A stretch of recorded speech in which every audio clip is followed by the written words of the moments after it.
शाळेत मुलांना चांगले संस्कार होतात आणि इथं मला हे बरं वाटतं की शाळा आणि शाळा म्हटली की ती तिच्या भाषेचा प्रश्न येतो आणि मराठी ही संस्काराची भाषा आहे. मराठी एक समृद्ध अशी भाषा आणि तिला हल्ली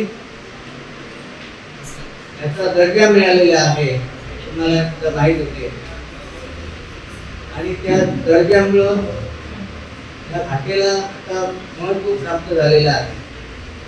पण गोव्यात अशी परिस्थिती आहे की गोव्यात मराठी भाषेकडे कायम दुर्लक्ष होत झालेलं आहे सरकारचं. तर वेळोवेळी तुम्हाला बघायला मिळतं. पण आपण एक लक्षात ठेवायला पाहिजे की भाषा आम्हाला संस्काराची भाषा आहे.